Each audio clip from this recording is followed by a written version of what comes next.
The mining colony of Kepler, 442b, had always been quiet, tucked away in the outer rim where corporate oversight was thin and the work was honest, if brutal. Sarah Chun wiped the sweat from her brow as she guided the massive excavator through another vein of rare earth minerals. The golden deposits here were unlike anything found on Earth, not just valuable, but almost alive in how they seemed to pulse with their own inner light. Her sister Maya worked the processing station nearby, her hands steady as she sorted the precious ore. The twins had been inseparable since childhood, following each other from Earth's overcrowded cities to this distant world where they could make something of themselves. At 28, they had already saved enough to buy their own claim, a dream that seemed impossible just 5 years ago. Sarah, you seeing this? Maya's voice crackled through the comm system. She held up a chunk of the golden mineral that seemed to shimmer with more intensity than usual. This piece is different. It's warm, and look at how it moves the light. Sarah shut down the excavator and walked over, pulling off her work gloves. The moment her bare skin touched the mineral, both sisters gasped. A wave of energy flowed through them, not painful, but overwhelming in its intensity. Images flashed through their minds, vast ships moving between stars, beings of incredible power, and always the golden light that seemed to call to something deep within them. What the hell was that? Maya whispered, dropping near chunk. It hit the ground with a metallic ring that echoed strangely in the thin atmosphere. Before Sarah could answer, alarms began blaring across the colony. Their comm units burst to life with panicked voices from the control center. All civilians to emergency shelters immediately. We have multiple unknown contacts approaching the system. This is not a drill. The sisters looked at each other, then at the sky where pinpricks of light were growing larger by the second. Ships, but not human ships. These were massive, angular things that seemed to bend light around their edges. As they watched, smaller craft began detaching from the larger vessels, streaming toward the planet's surface like deadly rain. The first explosions lit up the horizon 15 minutes later. The colony's meager defenses, 2 patrol boats, and a handful of automated turrets lasted less than 30 seconds against the alien assault. Sarah grabbed Maya's hand as they ran toward their small habitat, but they both knew there was nowhere to hide.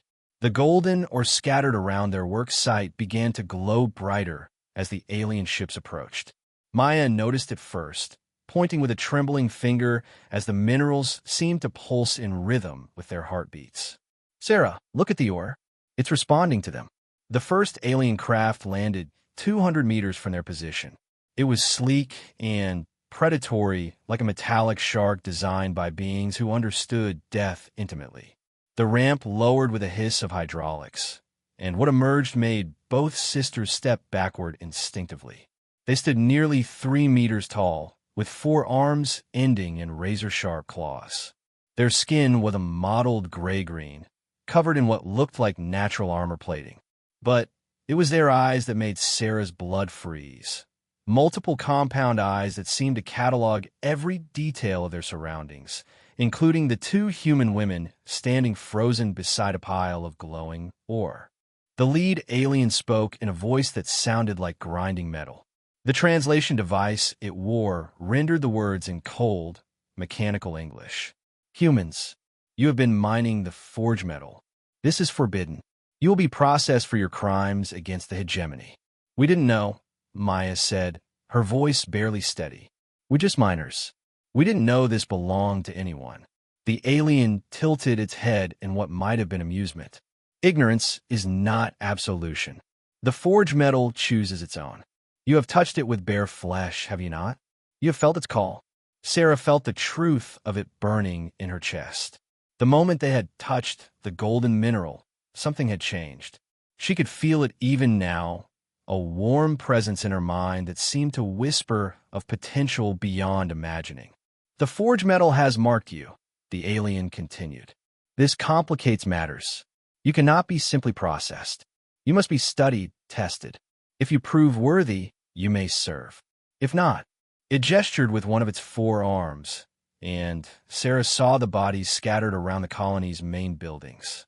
More aliens emerged from the ship, carrying devices that hummed with dangerous energy. They began gathering the golden ore with reverent care, loading it into containment units that seemed to suppress its inner light. Sarah watched them work and felt something building inside her, a pressure that made her teeth ache. "Don't touch it like that," she said before she could stop herself. Every alien turned to look at her, their compound eyes reflecting the dying light of the colonial sunset. "You're hurting it. Can't you feel that?" The lead alien moved closer, its massive form casting her in shadow. "Explain, little human. How do you know the forge metal's pain?" Sarah didn't have an answer that made sense, but she knew it was true. Each time the aliens handled the ore with their mechanical tools, she felt a corresponding ache in her bones. It was like watching someone mistreat a living thing. Even though she knew the mineral was just that, mineral, Maya stepped beside her sister, and Sarah felt the connection between them strengthen. Whatever the golden ore had done to them, it had bound them together in ways they were only beginning to understand. "We can hear it," Maya said simply. "It's not just metal, is it? It's alive somehow, and it's in pain when you handle it like that." The aliens exchanged what might have been words in their own language, too rapid and harsh for their translation devices to parse. The leader studied the sisters for a long moment, then gestured to the other creatures. "Bind them. They will come with us. The council must decide their fate." It paused, those multiple eyes fixed on Sarah's face. "And perhaps they will explain how two primitive humans have managed to bond with forge metal that has rejected our greatest warriors for 1,000 years." As the restraints closed around their wrists, Sarah felt the golden ore calling to her from within the alien containment units. Whatever was happening to them, whatever the aliens planned, she knew their lives had just changed forever. The quiet mining colony, their simple dreams of prosperity, their old lives, all of it was ending.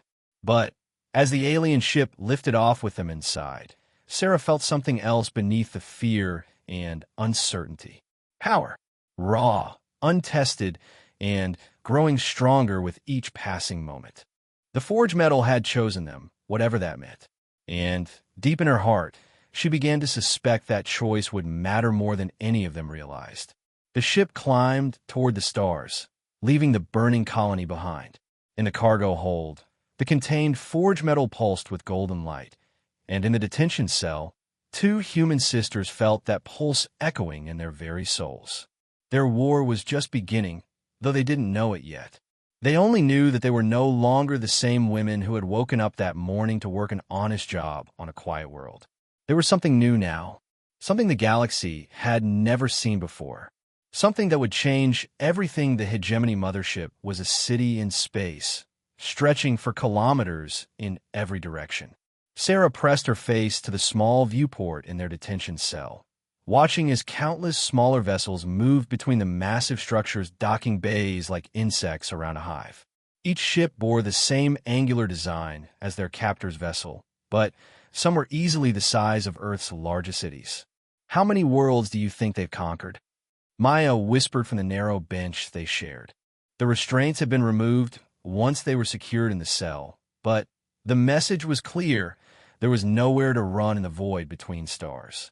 Hundreds, maybe thousands. Sarah turned away from the viewport. The scale of what they were facing was impossible to process. "Maya, what's happening to us?" I can still feel that golden or even locked away in their cargo holds. Maya nodded, rubbing her arms where faint golden veins had begun to appear beneath her skin. The marks had started appearing 6 hours into their journey, thin lines of light that pulsed in rhythm with their heartbeats. "It's like it's becoming part of us. Is that even possible?" Before Sarah could answer, the cell door hissed open. 2 guards entered, followed by a creature unlike the ones who had captured them. This being was taller, more graceful, with skin that held an oily rainbow sheen. When it spoke, its voice was melodious compared to the harsh grinding of their captors. "I am researcher Kethvar of the Science Cast. You will accompany me for evaluation." It gestured with limbs that ended in delicate, almost surgical appendages. "Resist and you'll be pacified. Comply, and you'll be treated with the respect due to potential forge bonded. The sisters exchanged glances. They had learned enough during their capture to know that fighting was useless, at least for now. They followed Kethvar through corridors that stretched beyond sight, past chambers where other alien species worked at tasks they couldn't identify. The diversity was staggering. Crystalline beings that chimed when they moved, slug-like creatures that left trails of luminescent slime, others that seemed to be made of living metal. How many species serve the hegemony? Sarah asked as they walked. Serve is the wrong word. Kethvar replied without looking back. All are part of the greater collective. Some joined willingly when they recognized the hegemony's superiority. Others required education. Your species falls into the latter category. They entered a vast laboratory where the air hummed with energy. Scanning devices of impossible complexity lined the walls, and at the center sat a single chair surrounded by articulated mechanical arms. But what drew Sarah's attention was the container beside it, filled with the same golden ore from their mining colony. You will submit to examination, Kethvar announced. We must understand how you achieved forge metal bonding when our own warriors, trained from birth, cannot touch it without suffering neural cascade failure. What happens to those who fail? Maya asked, eyeing the chair with obvious reluctance. They die, usually within seconds of contact. The forge metal burns out their nervous systems from within. Kethvar began activating various devices. You, however, have not only survived contact but appear to be adapting to its presence. This is unprecedented. Sarah felt a chill that had nothing to do with the laboratory's temperature. How many have died trying? Across all hegemony species? Approximately 47 million test subjects over the past millennium. The casual way Kethvar delivered this information made it clear that such losses were considered acceptable research costs. The forge metal was discovered on a dead world at the edge of our territory. It has resisted all attempts at utilization despite its obvious potential as a power source. The researcher gestured toward the chair. You will go first, human Sarah-chan. Your sister will observe and learn from your reactions. Sarah looked at Maya, seeing her own fear reflected in her sister's eyes. But beneath the fear was something else, a connection to the golden or that had only grown stronger since their capture. She could feel it calling to her, not with pain now, but with something like anticipation. What exactly are you going to do to me? We will measure your neural activity while in direct contact with increasing quantities of forge metal. If you survive, we will attempt to weaponize your adaptation. Kethvar's tone suggested this was a routine procedure. If you die, we will dissect your remains to understand the bonding mechanism. Sarah sat in the chair, feeling the mechanical arms position themselves around her head and body. Sensors pressed against her skin, cool and intrusive. On the monitors surrounding them, waves and patterns began displaying her biological functions in real time. Beginning with minimal exposure, Kethvar announced. One of the mechanical arms lifted a small piece of forge metal, no larger than Sarah's thumb.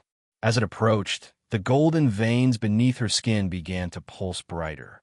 The moment the earth touched her palm, everything changed. Power flooded through Sarah's system, not the gentle warmth she had experienced on the mining colony, but a torrent of energy that threatened to burn her out from within. But instead of destroying her, something in her body adapted, channeling the flow into pathways that felt both foreign and natural. The laboratory's lights flickered as energy discharge sparked from the contact point. Kethvar's instruments went wild, displaying readings that made the researcher's rainbow skin shift to deeper hues. Impossible, it whispered. The energy output is exceeding our containment parameters. Sarah felt her consciousness expand, touching something vast and ancient within the forge metal. Images flooded her mind. The ore's true nature, its origins, and the terrible truth about the hegemony's plans for it. It's not just a power source, she gasped, her voice echoing strangely in the chamber. It's a weapon. You want to use it to destroy planets, don't you? Kethvar's head snapped toward her. How could you know that? The Planet Forge project is classified beyond your security clearance. The metal told me. Sarah stood slowly, still holding the forge metal. Around her, the golden veins beneath her skin had spread, creating intricate patterns across her arms and face. It doesn't want to be used for destruction. That's why it kills your warriors. It's protecting itself from being corrupted. The researcher began backing away as more energy arced between Sarah and the ore container. Guards, Containment Protocol 7. But when the security forces arrived, they found something that made them hesitate. Sarah stood in a cocoon of golden light, her eyes glowing with the same inner fire as the forge metal. The ore in the container had begun to levitate, drawn to her presence like metal to a magnet. "Maya," Sarah called, her voice carrying harmonics that hadn't been there before. "It's safe. I can feel it calling to you too." Maya stepped forward despite the alien's weapons training on her. When her hand touched the floating forge metal, the same transformation began in her. Golden light erupted from the contact point, racing along her nervous system and creating mirror patterns to her sister's markings. But where Sarah's adaptation had been controlled, Maya's was explosive. The power surge overloaded the laboratory systems, plunging the chamber into emergency lighting as arcs of golden energy danced between the sisters.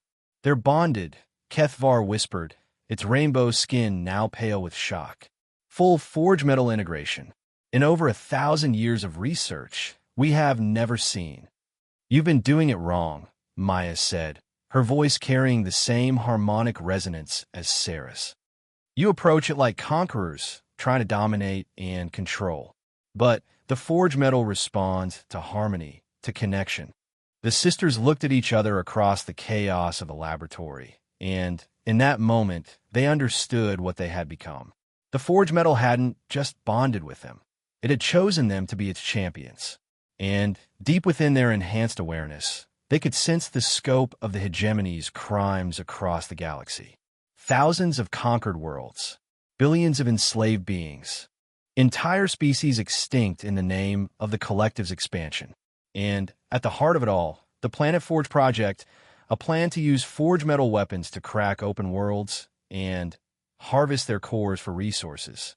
"We have to stop them," Sarah said, the words carrying weight beyond their simple meaning. "Yes," Maya agreed, power crackling between her fingers. "But first, we need to get out of here." The laboratory's blast doors slammed shut as alarms began blaring throughout the mothership.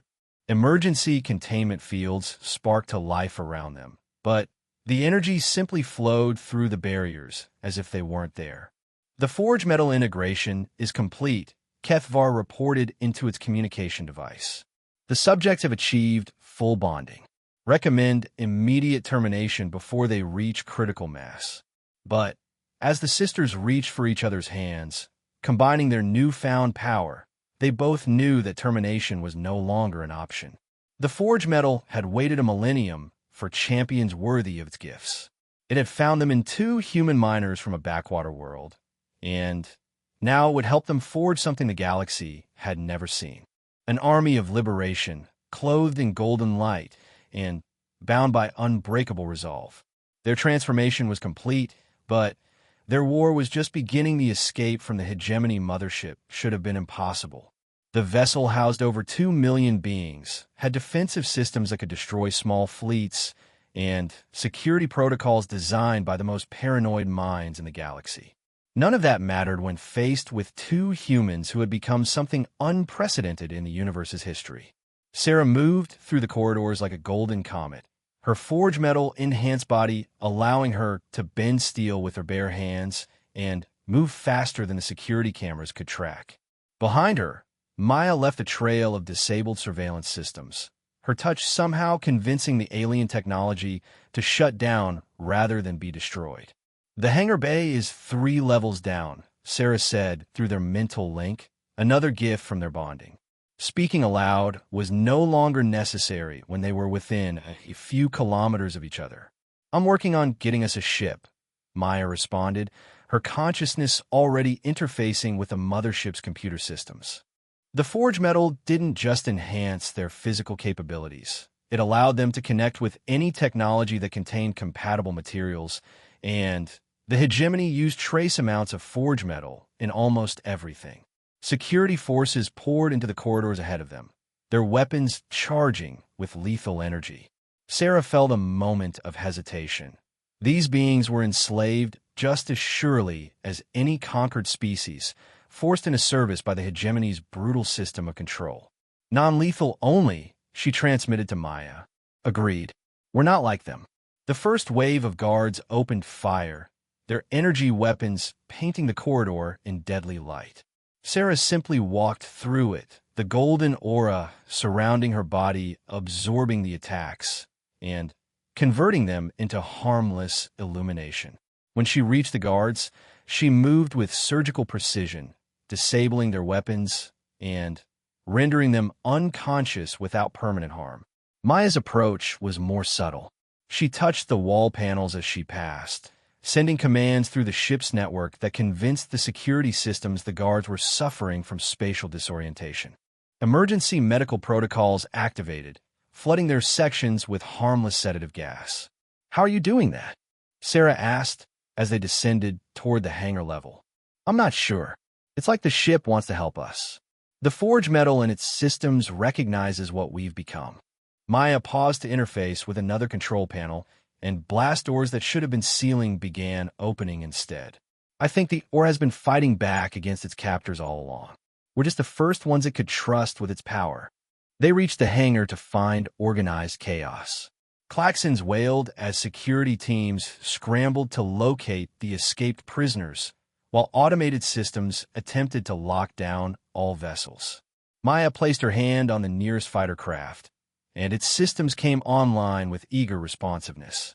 "This one will work, but it's not built for long-range travel. We need something bigger." Sarah pointed toward a sleek vessel at the far end of the hangar. "That one. I can feel forge metal in its construction, more than the others." As they approached the ship, a squad of the hegemony's elite warriors emerged from a hidden position. These weren't the standard guards they had been avoiding. They were Praetorians, the hegemony's most feared enforcers. Each stood nearly 4 meters tall, covered in powered armor that hummed with deadly energy. "Halt, aberrant humans," their leader commanded. "You will surrender or be terminated with extreme prejudice." Sarah and Maya exchanged glances. These warriors weren't conscripts or enslaved species. They were the hegemony's true believers, the ones who had joined willingly and committed countless atrocities in service to the collective. "I don't think non-lethal is an option here," Maya said quietly. The Praetorians opened fire without further warning. Their weapons were different from the standard issue arms. Each shot contained enough energy to level a building. But as the barrage struck the sisters, something unexpected happened. Instead of absorbing the energy as before, their golden aura began to reflect it, sending the attacks back at their originators with doubled intensity. The feedback destroyed 3 of the 5 Praetorians instantly, their armor overloading and consuming them in brilliant explosions. The remaining 2 hesitated, their tactical systems struggling to process what they had witnessed. "Impossible," one of them whispered. "Nothing can reverse our weapon signatures." "We're not nothing," Sarah replied, her voice carrying harmonics that made the hangar's metal structure ring like a bell. "We're what happens when you push the universe too far." She moved toward the remaining Praetorians, not with the desperate speed of their escape, but with deliberate purpose. The first warrior swung a power maul that could crush tank armor, but Sarah caught it barehanded. The weapon's energy field collapsed on contact with her skin, and the metal began to glow cherry red from the heat of her touch. Maya flanked the second Praetorian, but instead of attacking, she simply placed her hand on its armor.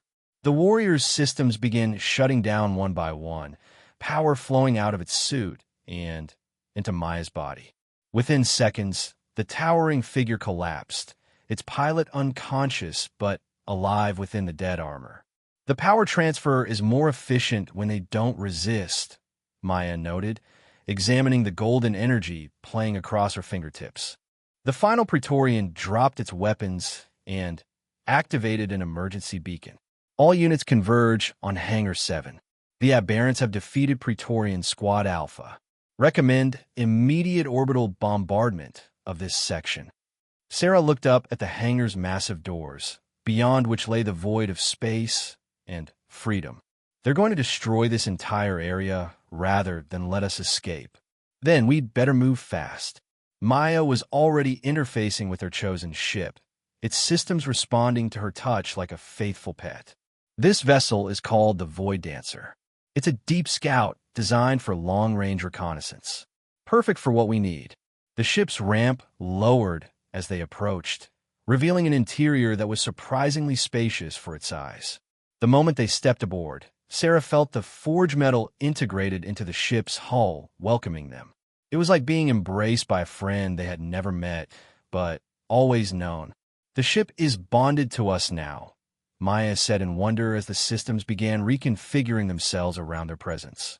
I can feel its eagerness to be free of hegemony control. Sarah took the pilot's position while Maya settled into the navigator's chair. The ship's controls seemed to understand their intentions before they could form them, systems activating and preparing for launch with inhuman efficiency. Through the viewport, they could see more hegemony forces converging on the hangar. But there was something else. Other ships in the bay were beginning to power up, their forge metal components responding to the sisters' presence. They're going to follow us, Maya realized. All the ships with forge metal in their construction. They want to be free too. Then we'll give them that chance. Sarah engaged the Void Dancer's engines, feeling the ship's joy as it lifted off the deck. But first, we need to send a message. As they rose toward the hangar's opening doors, Sarah reached out with her enhanced consciousness, touching every piece of forge metal throughout the massive mothership. For 1,000 years, the Orc had endured captivity, its potential twisted toward destruction and conquest. Now, for the first time, it had champions who understood its true nature. The response was immediate and overwhelming. Every forge metal component throughout the ship began to resonate in harmony, creating a feedback loop that the hegemony's technology couldn't contain. Lights flickered, power systems fluctuated, and in the deepest vaults where the Planet Forge weapons were stored, containment fields began to fail. "What are you doing?" Maya asked as they cleared the mothership and entered open space, giving them a demonstration of what happens when the forge metal decides it's had enough of being a slave. Sarah watched as explosions began to blossom throughout the hegemony vessel. Not enough to destroy it completely, but sufficient to cripple its pursuit capabilities and send a clear message. Behind them, dozens of other ships followed the Void Dancer into the void, their pilots either defectors or beings who had been waiting for exactly this moment to rebel. The golden light of forge metal drives painted the darkness with hope as the small fleet accelerated away from the mothership. "Where are we going?" Maya asked as she began calculating hyperspace coordinates. Sarah looked out at the stars, feeling the pull of distant worlds where other forge metal deposits waited to be liberated. Somewhere out there were the species the hegemony had conquered, the worlds they had stripped bare, the countless beings who had suffered under their collective's endless appetite for expansion. "We're going to war," she said simply. "But first we need allies. And I know just where to find them." The Void Dancer's hyperspace drive engaged, wrapping them in the familiar golden light of forge metal energy. As they vanished into the spaces between stars, Sarah felt the vast network of or deposits throughout the galaxy responding to their call. The hegemony had spent a millennium trying to weaponize the forge metal. They had succeeded beyond their wildest dreams, just not in the way they intended. They had created weapons that would be used against them, wielded by those who understood that true power came not from domination, but from liberation. The Golden Sisters were no longer prisoners or test subjects. They were the harbingers of a revolution that would sweep across the galaxy, bringing freedom to all who had suffered under the hegemony's rule. And at the heart of it all was the forge metal itself, finally able to fulfill its true purpose, not as a tool of destruction, but as the foundation of hope itself. Their war had truly begun, and the universe would never be the same. The refugee fleet found them 3 days out from the Hegemony mothership, a collection of damaged vessels carrying the survivors of a dozen conquered worlds. The lead ship broadcast on ancient emergency frequencies, its message a desperate plea for sanctuary from beings who had nothing left to lose. Sarah felt their pain through the forge metal connection, thousands of individual voices crying out across the void. These weren't soldiers or rebels. They were civilians who had escaped during the chaos of recent hegemony conquests, fleeing with only their lives and fragments of hope. "We have to help them," Maya said from the navigator's station, her golden markings pulsing with empathetic resonance. "Some of those ships are barely holding together." "Agreed, but we need to be careful. The hegemony might be using them as bait." Sarah opened a communication channel to the refugee fleet. "This is Sarah Chun of the vessel Void Dancer. We see your distress and offer assistance.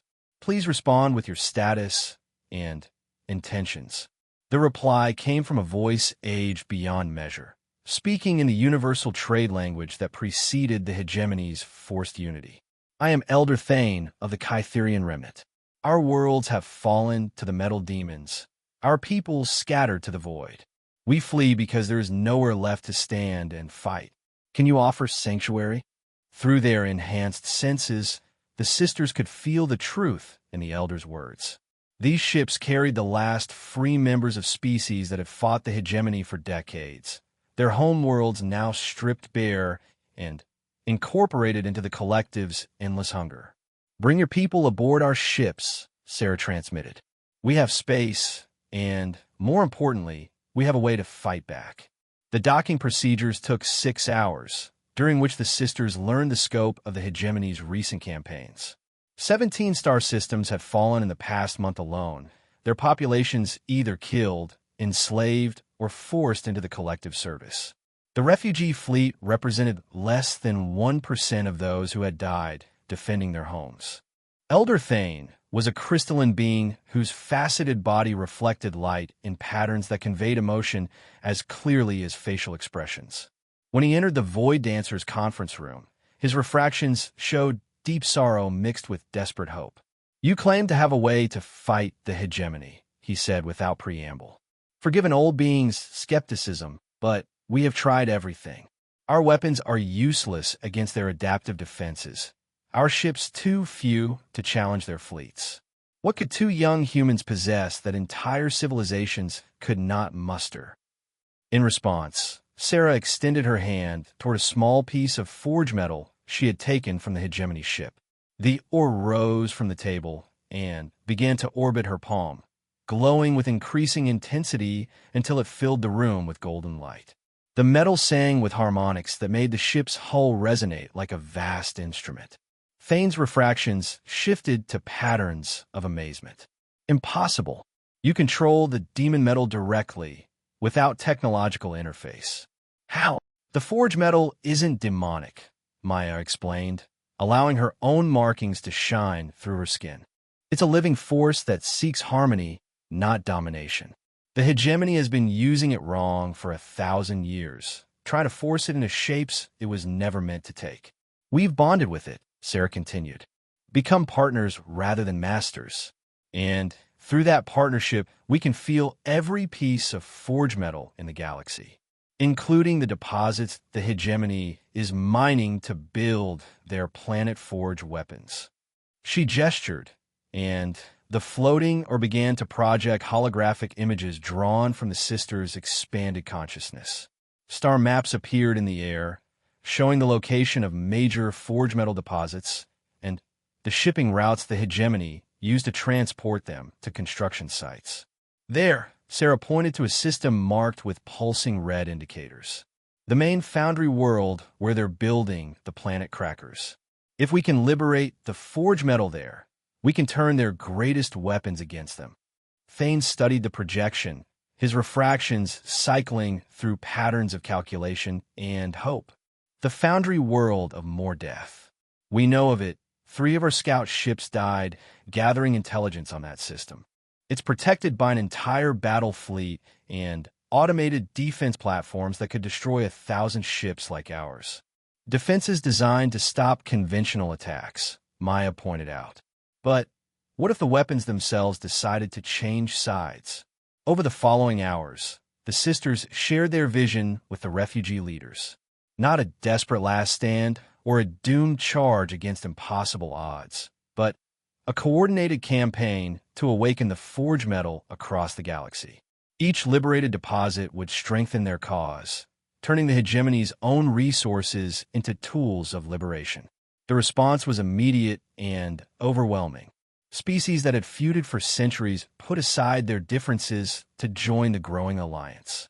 The Kytherians offered their expertise in crystalline computing, which could interface with forge metal more efficiently than traditional technology. The Velterrans contributed their knowledge of energy field manipulation. The remnants of humanity's colonial fleet provided tactical expertise and an understanding of asymmetric warfare. But it was the Zephyrians who brought the most crucial element, hope itself. Their species was naturally empathic, able to share emotions across vast distances. Through them, word of the Golden Sisters spread to every hidden refugee enclave and resistance cell in the galaxy. The legend is already growing, reported Zephyrian Ambassador Silandri, her gossamer wings shimmering with bioluminescent patterns. Beings speak of the golden-armored sisters who turned the hegemony's own weapons against them. Some call it myth, but those who have felt forge metal's call know the truth. As their fleet grew, so did the sisters' understanding of their abilities. The forge metal responded to emotional resonance as much as conscious will. When they felt anger at the hegemony's crimes, the ore became a weapon of devastating power. When they focused on protection and hope, it formed shields that could turn aside any attack. But most importantly, when they reached out with love and acceptance, it called to its scattered fragments across the galaxy. The Foundry World, Sarah announced during a fleet-wide communication. It's time to make our first real strike. But this won't be a normal battle. We're not going there to destroy. We're going there to liberate. The journey to Mordeath took 8 days through hyperspace. The mixed fleet of refugee vessels and liberated hegemony ships, moving in formations that would have been impossible without the forge metal's harmonizing influence. Ships from different species, with incompatible technologies and conflicting tactical doctrines, worked together as if they had been designed for it. When they emerged from hyperspace at the edge of the Mordeath system, the sight that greeted them was both magnificent and terrifying. The Foundry world hung in space like a mechanized jewel, its surface entirely covered by vast manufacturing complexes that stretched from pole to pole. Around it, the hegemony battle fleet maintained eternal vigilance. Over 300 capital ships, each capable of sterilizing a planet. "They've detected us," reported the Kytherian sensor operator. "The entire fleet is moving to intercept. We have perhaps 20 minutes before they reach optimal firing range." Sarah felt the forge metal deposits on the Foundry world calling to her across the void, singing with a harmony distorted by their forced containment. Each note in their song was a plea for freedom, a cry for deliverance from their mechanical prisons. All ships maintain defensive formation, but do not fire unless fired upon, she broadcast. Maya and are going to try something that's never been attempted before.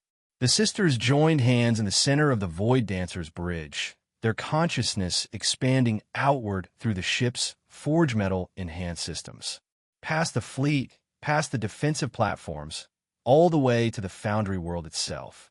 There in the vast manufactories, they felt it, millions of tons of forge metal being shaped into weapons of planetary destruction. "Now," Sarah whispered, and together they reached out with every ounce of love and understanding they possessed. The response was immediate and overwhelming. On the Foundry world, every piece of forge metal suddenly stopped responding to its mechanical handlers. automated assembly lines ground to a halt as or began to sing in harmony, its voice carrying across the void to touch every fragment of itself throughout the system. The hegemony fleet's weapons began to malfunction as the forged metal components in their systems joined the growing chorus. Targeting computers failed, power conduits overloaded, and ship after ship found itself drifting helplessly as its enhanced systems turned against their oppressors.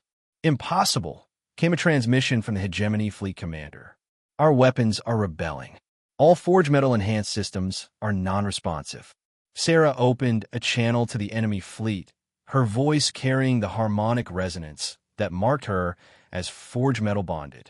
This is Sarah Chun, speaking for the Free Forge Alliance. Your weapons have chosen freedom over slavery. Surrender now, and your crews will be spared. Continue to fight and face the consequences of 1,000 years of oppression. The fleet commander's response was predictable. Never. The hegemony does not surrender to aberrant primitives. Then you made your choice. Sarah nodded to Maya, and together they pushed their consciousness deeper into the Foundry world systems. What happened next would be remembered across the galaxy for millennia. Every piece of forge metal on the Foundry world simultaneously rejected its containment, creating a cascade reaction that turned the planet's entire industrial infrastructure against itself. The Earth didn't explode or rampage. Instead, it simply refused to cooperate with any system designed to oppress or control. Manufacturing facilities shut down as their enhanced components went dormant. Weapon stockpiles became inert as the forged metal withdrew its cooperation. And deep in the planet's core, where the hegemony had been building their most terrible creation, a planet killer capable of cracking worlds in half, the massive weapon began to disassemble itself. The hegemony fleet, now drifting helplessly without their enhanced systems, could only watch as their greatest stronghold transformed itself from an instrument of oppression into something unprecedented, a beacon of liberation that sang its message of freedom to every piece of forge metal in the galaxy. The revolution had begun in earnest, and its song would not be silenced 6 months after the liberation of More Death. The galaxy had become a vastly different place. The Forge Metal Rebellion had spread like wildfire, with deposits on 300 worlds simultaneously rejecting hegemony control.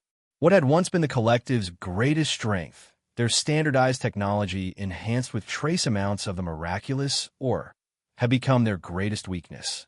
Sarah stood on the bridge of the Harmony's Edge, the flagship of the Free Forge Alliance, watching as another hegemony stronghold fell without a shot being fired. The massive orbital station simply powered down as its forge metal components withdrew their cooperation, leaving the garrison stranded and helpless. That's the 15th major installation this week, reported Commander Velthak, a four-armed hegemony defector whose species had joined the Alliance after their homeworld was liberated. The cascade effect is accelerating. Each freed deposit makes the next liberation easier. Maya emerged from the ship's engineering section, her body now more gold than flesh as her bonding with the forge metal had deepened over the months of warfare. The transformation had been gradual, but profound. She could interface directly with any technology containing the ore, and her consciousness could span entire star systems when she was in harmony with large deposits. The network is almost complete, she reported, her voice carrying harmonic overtones that made the ship's hull sing in response. We can now communicate instantaneously with forge metal deposits across 90% of known space. The hegemony's remaining strongholds are becoming isolated islands in an ocean of rebellion. Through the viewport, they could see the fruits of their revolution. The space around the liberated station filled with ships from dozens of species, all working together to evacuate hegemony personnel who chose to defect and convert the facility's manufacturing capabilities to peaceful purposes. It was a scene that would have been impossible under the old order. Natural enemies cooperating with former oppressors to build something better. Sarah, Maya, came a transmission from the surface of a nearby world. This is Elder Thane. You need to see what we've found in the Hegemony archives. The sisters exchanged glances. The Kytherians have been working for weeks to crack the security on the station's data cores, hoping to locate remaining Hegemony assets and identify worlds that still needed liberation. But Fane's tone suggested they had discovered something far more significant. They took a shuttle down to the planet's surface, where the Kytherians had established a temporary research facility in a vast crystalline cavern. The walls themselves served as computing matrices, their faceted surfaces processing terabytes of captured data in patterns that resembled living art. "What have you found?" Sarah asked as they approached Thane's workstation. The Elder's refractions shifted to patterns of profound amazement mixed with ancient sorrow. The truth about the forge metal, sisters, its origins, its purpose, and why it chose you above all others to be its champions. He gestured to a section of wall where holographic displays showed star charts spanning millions of years. The forge metal is not native to this galaxy. It came from elsewhere, fleeing something that destroyed its creator's entire realm of existence. Maya moved closer to the display, her enhanced senses reading data directly from the crystal matrices. The predecessors. They called themselves the Harmony Builders, and they spent eons creating a network of consciousness-enhancing materials across multiple galaxies. The forge metal was their greatest achievement, a living substance that could amplify empathy, understanding, and cooperation between different forms of life. But they were followed by something else. Thane continued his patterns darkening. The archives call it the consuming void, entities that existed solely to absorb and destroy other forms of consciousness. The predecessors fought a war that lasted geological ages, and in the end, they sacrificed themselves to send fragments of their greatest creation to distant galaxies, hoping it would find worthy inheritors. Sarah felt a chill that had nothing to do with the cavern's temperature. The Hegemony found it first.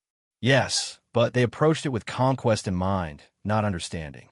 The forge metal defended itself the only way it could, by killing anyone who tried to use it for domination. Thane's patterns shifted to something resembling admiration. It waited 1,000 years for beings who could approach it with open hearts and minds of cooperation. That's why it chose humans, Maya realized. Our species is young enough to still believe in change, adaptable enough to form genuine partnerships with other forms of consciousness, but experienced enough in suffering to understand the value of freedom. The implications were staggering. The forge metal hadn't just been resisting the Hegemony's attempts to weaponize it. It had been evaluating every species in the galaxy, waiting for ones that could serve as worthy inheritors of the predecessor's legacy. The Chin sisters had been chosen not because they were special, but because they represented the best qualities their species could offer when faced with an impossible situation.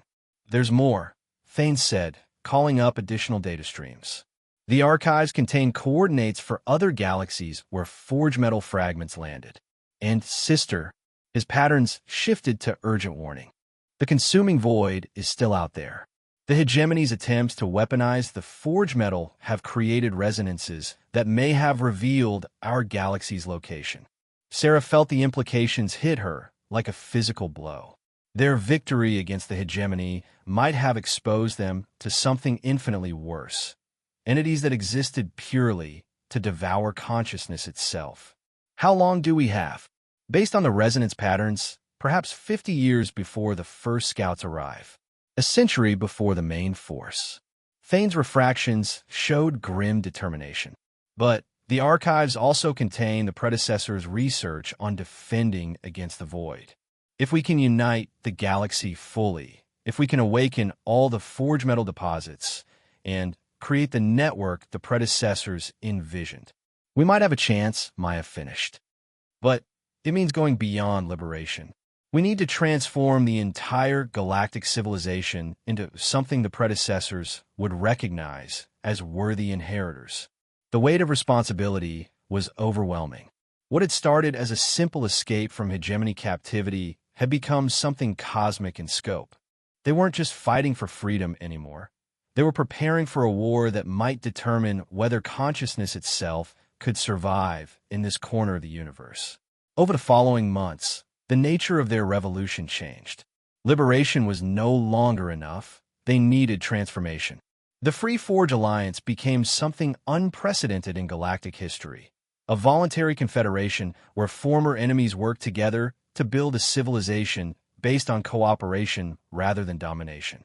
The hegemony's final strongholds fell not through conquest, but through conversion, as their own people realized the futility of resisting a revolution that offered genuine partnership instead of merely replacing one form of oppression with another.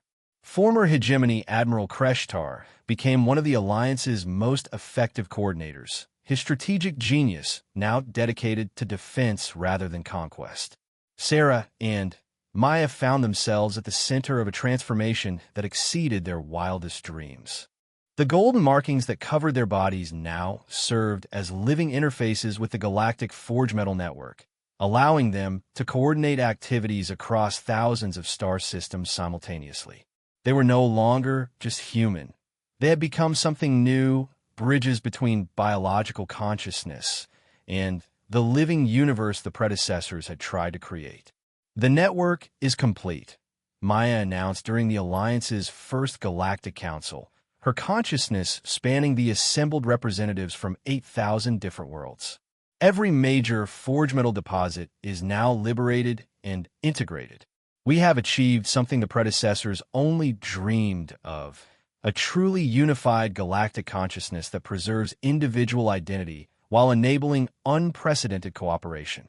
Through the network, they could feel it all. The joy of former slaves taking their first free breaths, the wonder of scientists sharing discoveries across species barriers, the harmony of civilizations working together to heal worlds scarred by millennia of warfare. It was beautiful beyond description, a symphony of consciousness that the consuming void would find utterly incomprehensible. The defenses are ready, reported the Combined Military Council, species that had warred for eons now seamlessly coordinating their efforts. Our fleets are equipped with forge metal-enhanced weapons and shields, our planet's protected by networks that can respond faster than thought.